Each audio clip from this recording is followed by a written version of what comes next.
11번째 에베소서 말씀입니다. 성령을 근심하게 하지 말라라는 제목으로 잠시 은혜 나눌 텐데요. 오늘 말씀은 지난 주일과 이렇게 묶여진 말씀입니다.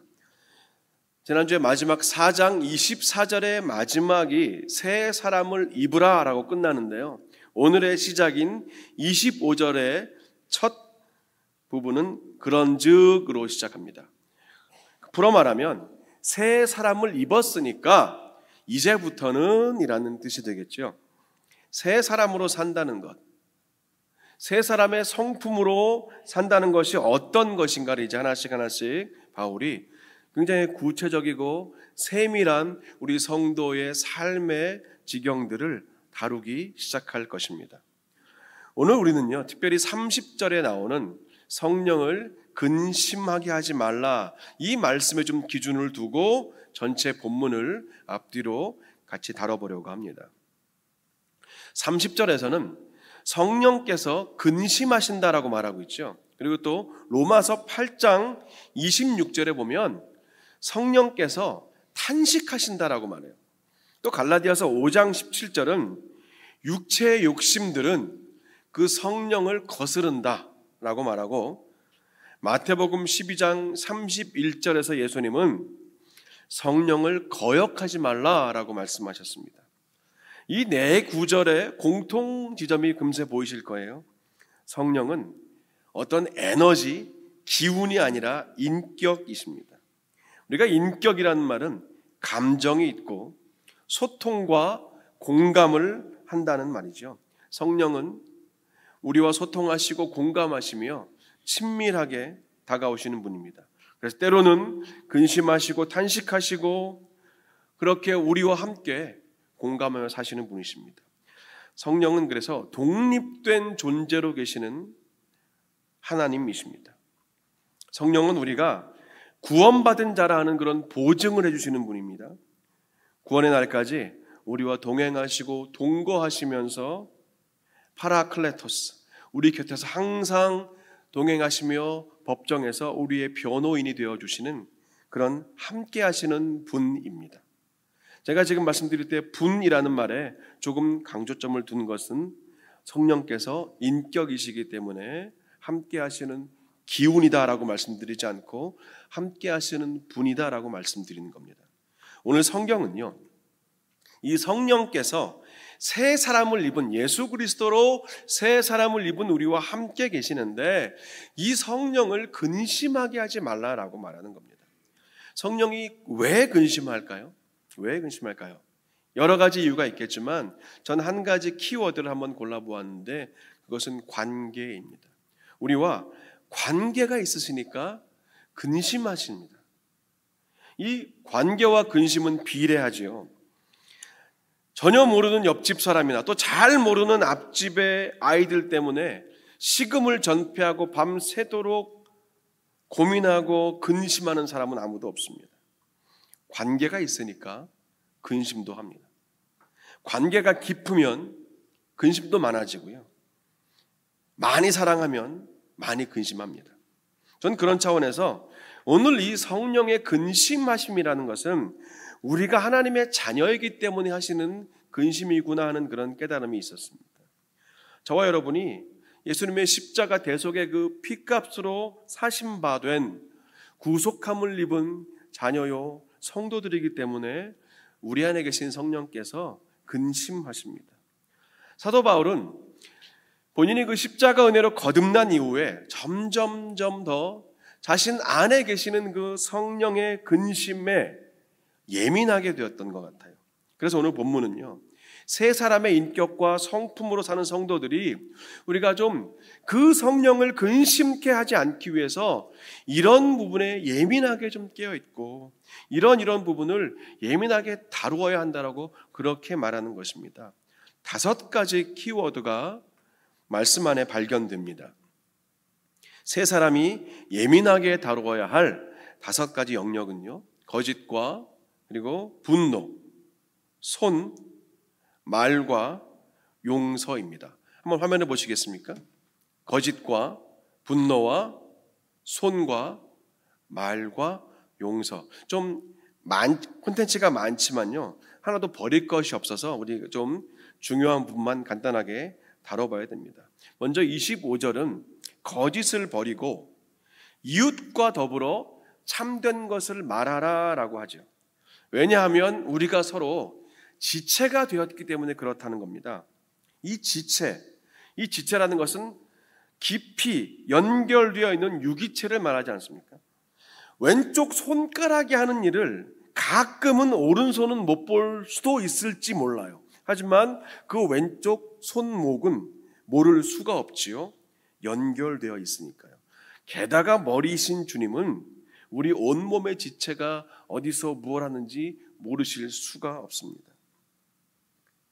그리고 앞선 4장 15절을 보면은요, 우리가 서로의 지체된 안에서 거짓을 버려야 하는 이유가 기록되어 있었죠. 지난번에 Under Construction 그 설교에서도 말씀드렸듯이 우리는 여전히 오늘도 계속해서 육체의 나이와 아무 상관없이 예수 그리스도에게까지 자라고 성장하고 성숙해져 가는 존재들입니다. 그런데 그 지체인 우리가 사랑 안에서 서로에게 참된 것을 말하지 않으면 범사에 그에게까지 자랄 수가 없다라고 에베소서 4장 15절은 정확히 말해요. 그래서 서로 안에 참된 것을 말하기 위한, 즉 다른 말로 거짓을 버리라라고 오늘 다시 한번 또 바울이 반복해서 강조하는 것이지요. 우리의 만남과 우리의 관계와 또 언어들 속에 작은 거짓이라도 섞여 들어가 있지는 않은지 예민하게 살피고 골라내셔서 의와 진리의 거룩함으로 지으심 받은 새 사람답게 사는 그런 저와 여러분 되시기를 축원합니다. 아멘입니다. 두 번째가 분노예요. 분노. 26절과 27절은 이렇게 말합니다. 분을 내어도 죄를 짓지 말며 해가 지도록 분을 품지 말고 마귀에게 틈을 주지 말라. 자, 이게 언뜻 보면 이 말씀은요, 우리에게 그렇구나, 예수 믿어도 분을 낼 수 있구나, 어떤 경우에도 화를 내지 않는 것이 아니라 분을 낼 수도 있다라는 것처럼 보이지만 그렇게 1차원적인 말씀은 아닙니다. 예전에 한국의 한 젊은 연예인이 뺑소니 사고를 낸 후에 했던 말이 이슈가 되었던 적이 있었습니다. 저는요, 술을 마신 후에 운전은 했지만 절대 음주 운전은 하지 않았습니다. 진짜 그렇게 말했어요. 그 말 때문에 여러 가지 패러디가 나왔습니다. 저는 결혼은 했는데 유부녀는 아니에요. 저는요, 면허 없이 운전했지만 무면허 운전은 아닙니다. 아침밥은 먹었지만 조차는 안 했습니다. 이런 식으로 패러디가 많이 나왔던 기억이 나요. 오늘 본문 이 부분도요, 우리가 그렇게 생각하기 쉽다는 겁니다. 저는 분은 냈지만 죄는 짓지 않았습니다. 그럴 수 있어요. 맞습니다. 분은 냈지만 죄 짓지 않을 수도 있습니다. 그런데 그게 어려워요. 그게 쉽지 않다는 겁니다. 어떤 사람들은 자신이 분내는 것을 이렇게 성경에서 어떤 내용을 가져와서 합리화를 자주 하는데 그게 바로 예수님의 성전 청결 사건이시죠. 아니, 예수님도 상 들어 엎으시고 그 장사하는 사람들 내어 쫓고 돈 바꾸는 사람들에게 소리 지르면서 분을 내지 않았냐? 저도 어쩔 수 없는 거예요. 근데 성경은 정확히 의로운 분노와 사적인 분노를 잘 구분해요. 게다가 예수님은 한 번도 분은 내셨지만 죄를 지으신 적은 없는 분이죠. 근데 우리는요, 저도 그렇고 우리는 이게 분을 내고 화를 내면 이게 어느새 쉽게 죄로 연결될 때가 많다는 게 그게 문제입니다. 마치 풍선을 여러 개 불어서 이렇게 품에 안고 가시덤불로 들어가면서 제발 이 풍선들이 하나도 터지지 않기를 기대하는 거랑 비슷합니다. 분이 죄가 되고 그 죄는 틈을 벌립니다. 이스라엘 백성들의 죄악이 하나님과의 간격, 틈을 벌렸듯이 분은 죄가 되고 죄는 틈을 벌려요. 그 분을 묵상하고 품고 그렇게 계속 간직하면 당연히 그것이 죄가 되고 틈이 벌어집니다. 마귀는요, 이 사탄 마귀는 그런 틈을 귀신같이 알아냅니다. 그래서 그 틈을 쫙 벌린 채로 고정시켜 놔요. 자꾸 안에 뭘 끼워놔서 다시 붙지 않게 합니다. 갈라놓아요. 그게 정확히 마귀의 일이라고 성경은 우리에게 말합니다. 그래서 우리는 치열하게, 정말 치열하게 우리 마음과 생각 안에 있는 이 분노를 잘 관리해야 하는 겁니다. 완전히 없앨 수는 없어요. 근데 활개쳐 다니지는 못하도록 해야 한다는 겁니다. 그것이 그 분이 죄로 이어지고 틈을 벌어지게 하는 데까지 못 가게 막아야 한다는 거예요. 그러기 위해서 날마다 우리는 십자가 앞으로 나아가서 나의 이 거친 자아와 나의 교만함과 나의 높아짐과 나의 드러내고 싶은 이 마음들, 그런 생각들을 에베소서가 계속 강조하고 있는 것처럼 예수 그리스도의 십자가 그 화평의 줄로 내 마음과 생각도 동여매고 또 우리도 함께 그 줄로 묶여야 하는 것이지요. 그렇게 하나됨의 감격과 기쁨이 내 안에서, 그리고 우리 안에서 있을 때 하나님이 기뻐하시는 그런 건강하여 움직여 나아가는 그런 우리 교회가 될 줄 믿습니다. 아멘입니다. 세 번째로요, 우리가 예민하게, 새 사람을 입은 우리 성도들이 예민하게 지켜보고 반응해야 될 부분은 손이라고 28절은 이렇게 말합니다. 도둑질하는 자는 다시 도둑질하지 말고 돌이켜 가난한 자에게 구제할 수 있도록 자기 손으로 수고하여 선한 일을 하라라는 겁니다. 이제 제가 거의 3개월이 다 되어 가는데요, 저희 교회 사역 시작한 지가. 그러다 보니까 조금 불편한 게 하나 생겼습니다. 뭐 불편까지는 아니지만 이렇게 수요일, 토요일, 주일 1, 2, 3부 저와 기도하신 장로님들이, 집사님들이, 권사님들이 강단을 오르락 내리락 할 일이 많은데 좀 계단이 조그만 거 한 두 개가 있으면 좀 더 안전하겠다는 마음이 있었어요. 그래서 어제 새벽 예배 마치고 우리 서무영선 담당하시는 소장님 모시고 제가 본당에 모시고 와서 쭉 요 부분에 좀 작은 발판이 있으면 이렇게 올라갔다 내려올 때 조금 안전할 것 같다고 말씀을 드렸거든요.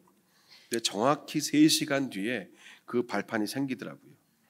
그 말씀을 듣자마자 홈디포로 달려가시더니 뚝딱뚝딱 만드셔갖고 금방 아주 튼튼하고 너무너무 좋게 만들어 놓으신 거예요. 제가 깜짝 놀랐습니다. 그래서 큰 박수와 함께 감사를 드렸어요. 저처럼 손이 둔한 사람은 엄두도 못 내는 일인데 그렇게 은사가 있는 분들은 그렇게 정말 기쁨으로 금세 감당하시더라고요. 그래서 참 은사가 다양하다는 생각을 했습니다. 방금 읽은 28절이요, 이게 손에 대한 내용이거든요. 새 사람을 입은 거룩한 손으로 구제하고 수고하는 선한 일을 하라라고 말하는 겁니다. 근데 그 앞서 말한 도둑질로 대표된 것들, 선한 일의 반대를 바울이 도둑질로 대표성 있게 말했는데 그런 악한 일은 하지 말라는 거예요. 우리는 누구나 하나님께 은사를 받았습니다. 은사는 하나님이 거저 주시는 선물이기 때문에 다 받았어요. 많고 적고 조금 커 보이고 작아 보이고의 차이는 있겠지만 예외 없이 다 받았습니다. 우리가 기억해야 될 것은 무엇이냐면 하나님의 관심이에요. 하나님의 관심은 우리 은사의 크기나 내용이 아닙니다. 그리고 과거에 그 은사를 통해서 어떤 일을 했었는지 그 지난 시간들에 세워진 것들이 아니라 오늘 내가 주신 은사를 사용하고 있느냐 안 하고 있느냐, 하나님은 그것을 오늘 보신다는 거예요. 거저받은 한 달란트를 땅에 묻어놓은 그 종은 주인에게 심한 책망과 함께 뺏김을 당하지 않았습니까? 저는 주인께서 손해보는 건 싫어하시는 분이라고 생각했기 때문에 차라리 본전이라도 드리려고 땅에 묻어두었을 뿐입니다. 핑계를 댔지만 소용없었어요. 우리 같은 차원에서요, 우리가 받은 은사를 가지고 아무것도 하지 않고 있는 것, 오늘 지금 멈춰 있는 것은 어떤 핑계를 대더라도 성경적인 은사 활용은 아닙니다. 우리의 대부분 은사가 손을 통해서 사용되기 때문에 오늘 바울도 손을 대표적으로 얘기하는 것이지요. 그래서 이렇게 한번 질문을 바꿔봐도 될 것 같아요. 지금 저와 여러분의 손으로 하나님의 영광과 주의 몸된 교회와 또 하나님의 이 나라를 위하여 무엇을 하고 있는가 한번 질문을 던져봤으면 좋겠다는 겁니다. 주님의 손이 닿으신 그곳에 여러분의 손을 조용히 포개 얹고 그 주님의 손에 여러분의 손을 함께 대는 것, 전 그것이 은사를 받은 우리가 마땅히 해야 될 일이라고 믿어요. 여러분의 그 손이 여러분의 가정과 우리 공동체에 어제를 세우셨고 또 오늘을 세우고 계시고 내일의 소망이 되실 것입니다. 여러분의 은사와 그 손이 주 앞에서 여전히 귀히 쓰임받게 되시기를 간절히 축원합니다. 아멘. 네 번째는 29절에 나오는 말에 대한 내용입니다. 무릇 더러운 말은 너희 입 밖에도 내지 말고 오직 덕을 세우는 데 소용되는 대로 선한 말을 하여 듣는 자들에게 은혜를 끼치게 하라라고 말합니다. 이 말씀에서 본문은 말을 두 가지로 구분하지요. 더러운 말과 덕을 세우는 말입니다.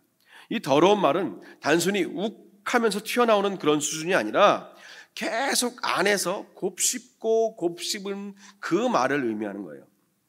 그래서 그런 말들이 튀어나왔을 때 아주 거칠고 상처 주고 해를 주고 찌르는 그런 말들을 생각과 우리의 입 안에 계속 방치해두고 담아두고 묵혀두면 부패하고 썩고 독성만 가득하게 된다는 겁니다. 그런 말을 하고 싶을 때, 해야 될 때, 할 수밖에 없을 때 저도 있거든요. 그때 어떻게 합니까? 하나님께 나아가서 쏟아 부었는 거죠. 그걸 너무너무 잘하는 사람이 다윗 아닙니까? 시편 109편은 다윗의 많은 그 시 중에서 좀 독특한 부제를 가지고 있습니다. 저주의 기도로 유명해요. 시편 109편은 저주의 기도예요. 그 일부분만 읽어드려 볼게요. 주여, 그의 연수를 짧게 하시며 그의 직분을 타인이 빼앗게 하시며 그의 자녀는 고아가 되고 그의 아내는 과부가 되며 그의 자녀들은 유리하며 구걸하고 그들의 황폐한 집을 떠나 빌어먹게 하소서. 고리되게 많은 자가 그의 소유를 다 빼앗게 하시며 그가 수고한 것을 낯선 사람이 탈취하게 하시며 그에게 인애를 베풀 자가 없게 하시며 그의 자손이 끊어지게 하시며 후대에 그들의 이름이 지워지게 하소서. 와우. 이게 사울의 기도가 아니에요. 다윗의 기도예요. 다윗. 하나님의 마음에 합한 그 다윗의 이런 기도를 드렸다니까요. 진실로. 피를 말려주시고 씨를 말려주십시오. 그런 기도 아닙니까? 와, 근데 중요한 건요. 이 내용이 아니라 다윗이 이런 어마어마한 말들을 어디에서 했냐는 거예요. 직접 그 원수를 세워놓고 하고 싶었겠지요. 하지만 다윗이 왜 하나님의 마음에 합한 사람인가? 다윗은 이런 종류의 말들을 언제나 하나님께 개인적으로 나아가서만 들으라고 큰 소리가 아니라 어떤 모양이든지 하나님께 직접 1대1로 대면하여 기도했다는 거예요. 여기에 다윗의 영성이 있고 우리가 다윗을 본받는다고 할 때 그 부분이 참 중요한 것 같아요. 만약에 다윗의 저 말이요 상대방에게 한 마디라도 들렸다면 분명 너 죽고 나 죽자가 됐겠죠. 누가 참겠습니까? 저런 기도를 듣고 못 참지요. 다윗은 기도의 자리에서 그냥 거기서 끝냈어요. 거기서 끝냈습니다. 거기까지였어요. 근데 하나님 입장에서는 좀 그럴 것 같아요. 이런 말들을 듣고 계셔야 되잖아요. 우리 감정의 쓰레기, 우리 막 생각에 막 온갖 오물들을 하나님께 다 우리는 쏟아붓는다고 말하지만 하나님 입장에서 보면 그걸 다 들으셔야 돼요. 왜냐하면 하나님은 우리의 기도를 외면치 않는 분이시니까 다 들으시거든요. 세심하게 다 받으시는 분이라서 얼마나 힘드실까 하는 그런 생각을 했습니다.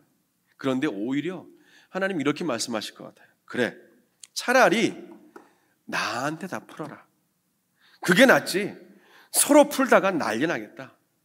하나님 그렇게 말씀하시면서 우리의 등을 톡톡 이렇게 두들겨 주신다는 그런 상상을 해보았습니다. 이게 얼마나 큰 은혜입니까? 여러분, 하나님 앞에서만 다 풀어내시기를 주님의 이름으로 간절히 축원합니다.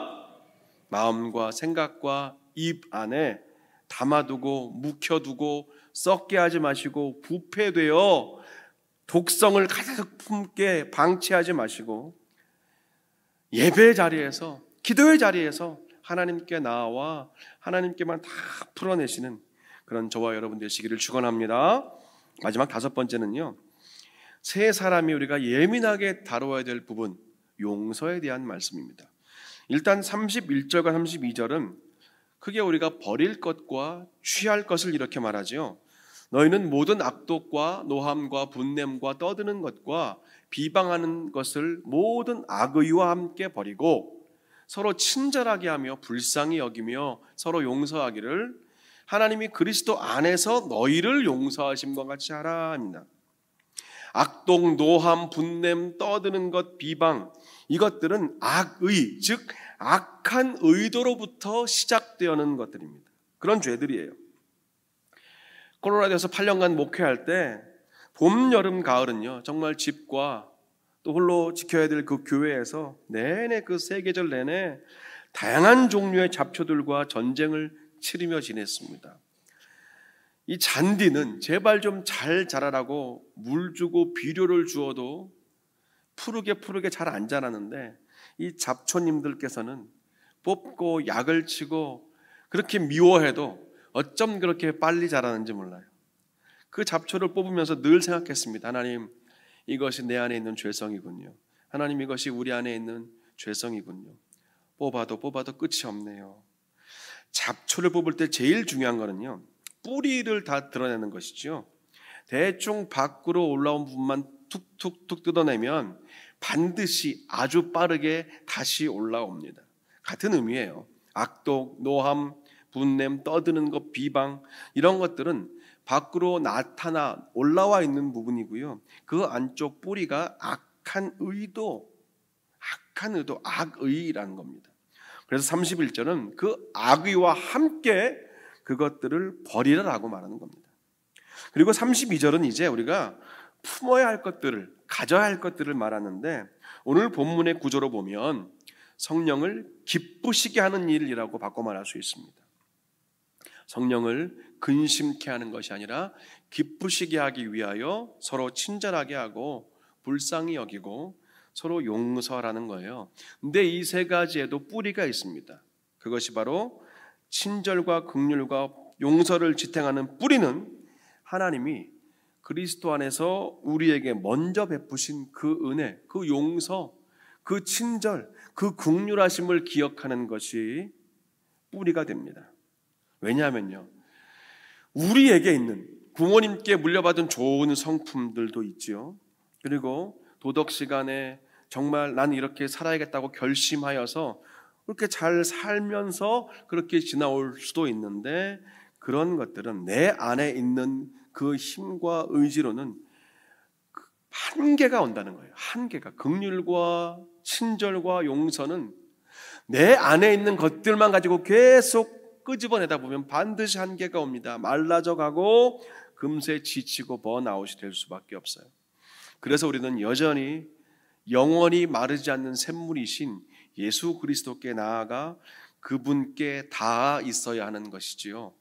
포도나무의 비유에 의하면 그분께 온전히 빈틈없이 접붙임되어 있어야 하는 것입니다. 심지가 기름에 늘 담궈져 있어야 그 불이 꺼지지 않듯이 예수님의 십자가 은혜, 성령의 기름 부으심 앞에, 그 보혈 앞에 우리가 항상 예배와 기도와 찬양과 말씀의 자리에 나와서 다 있어야 우리 안에 계시는 성령의 불꽃, 그 불빛이 꺼지지 않고 약해지지 않는 거 아니겠습니까? 오늘 전 그것이 바로 나에게 먼저 베푸신 그 십자가 용서의 은혜를 내가 기억하며 사는 것입니다. 그래야 내가 용서의 삶, 긍휼의 삶, 친절의 삶을 살 수 있다는 거예요. 예전에 몽골로 단기 선교를 갔을 때 주님이 요 말씀을 가지고 묵상하게 하셨고, 그때 거기서 이런 노랫말로 찬양을 만들게 하셨습니다. 이런 나를 위해 주님이 오셨고, 이런 나를 위해 십자가 지셨네.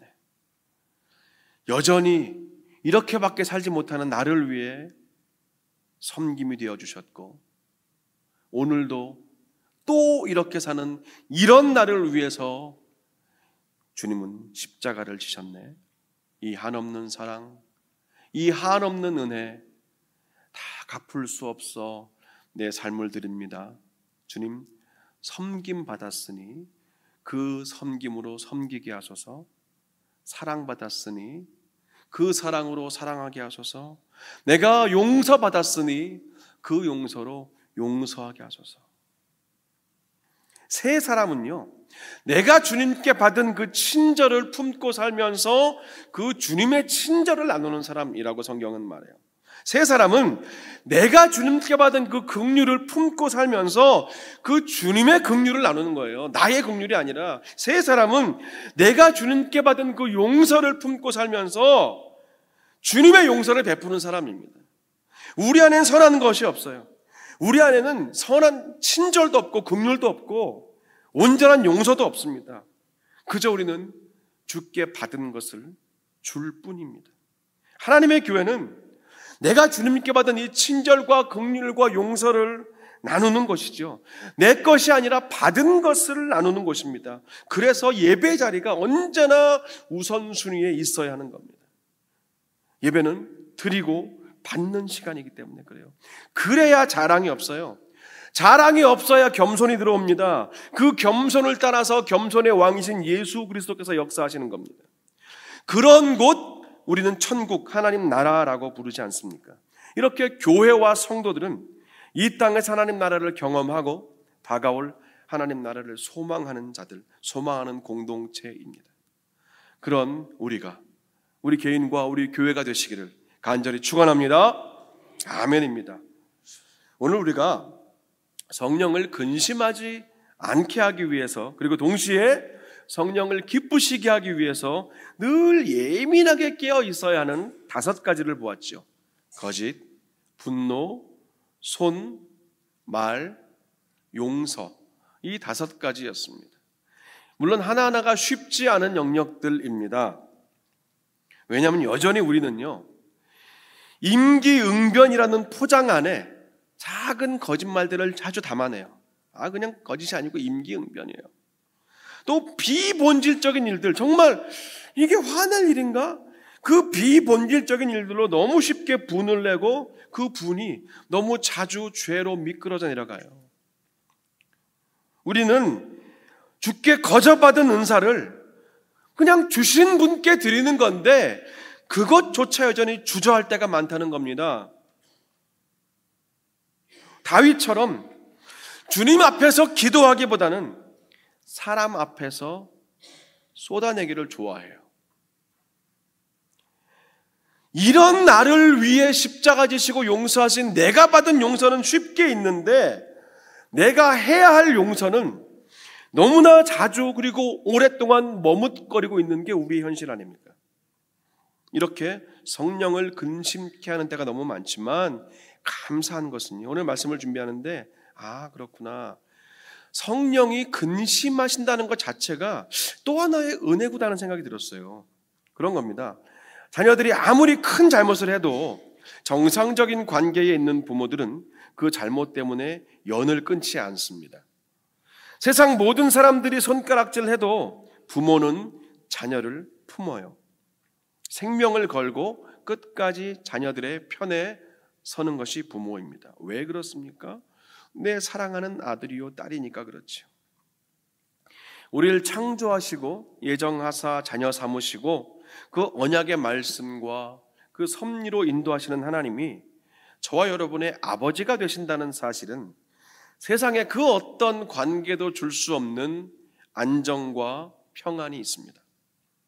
하나님이 마음 먹고 우리를 평가하시고 우리를 그 엄위하심으로 다루신다면 단순히 근심으로 끝날 문제가 아닙니다. 우리의 삶은 하나님의 분노와 정죄와 체벌과 그리고 단절로 금세 이어졌을 거예요.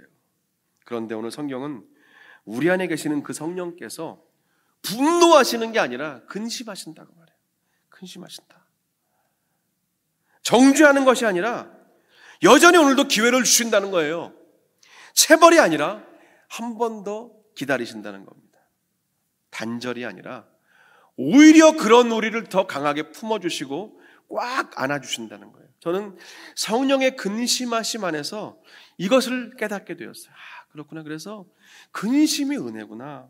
하나님이 우리의 창조주요 아버지시고 예수님이 우리의 대속주요 구원자이시고 성령님이 우리의 위로자시요 격려자이시기 때문에 그렇습니다. 믿는 우리 안에 영주하시는 성령님은 정죄하시고 판단하시고 끊어내시는 분이 아니라 근심하시고 기다리시고 위로하시고 격려하시며 용서하시는 분이라는 사실을 믿으시는 저와 여러분 되시기를 간절히 축원합니다. 그래서 성령의 근심 그 자체가 우리에게 은혜인 것입니다. 그리고 여러분 바라기는요, 오늘 이 5가지 신앙의 방편들 쉽지 않습니다. 그런데 억지로 지키려고 했으면 더 어려워지더라고요. 이렇게 하면 좋겠어요. 하나님과 나와의 인격적인 그 친밀한 관계가 점점 더 깊어지기 시작하면 십자가 앞에서 나의 자아가 더 꺾이고 더 포기되기 시작하면 성령의 인도하심과 그 은혜와 능력을, 그 위로하심을 점점 더 체험하기 시작하면 이 5가지 신앙의 방편들은 억지로 하지 않아도 은혜로 순종하게 될 줄 믿습니다. 불편함이 아니라 평안함 가운데 그 길을 따라가게 되는 것이지요. 누가 시켜서가 아니라 내 안에 계시는 성령의 이끄심과 인도하심과 그 자연스럽게 우리를 붙드시는 그 은혜로 말미암아 자원함으로 순종하게 되신다는 거예요. 여러분, 이런 삶을 사심으로 말미암아 성령을 근심하게 하는 것이 아니라 성령을 기쁘시게 하는 저와 여러분, 그리고 우리 가정과 사랑하는 오렌지 한인교회가 되시기를 주님의 이름으로 간절히 축원합니다. 아멘. 기도하겠습니다. 하나님, 오늘 주신 말씀을 주 앞에 감사와 또 순종함으로 받습니다. 우리의 삶의 구석구석을 돌아볼 때 부족하고 연약한 부분 많지만, 그러나 그런 우리를 정죄하고 끊어내시고 내치지 않으시며 기다리고, 그리고 품으시고 안으시며 근심하시는 그 성령께 예민하게 깨어 있어서 성령을 기쁘시게 하는 삶을 살게 하여 주시옵소서. 예수님의 이름으로 기도합니다. 아멘. 함께 일어나시기 바랍니다. 찬송가 100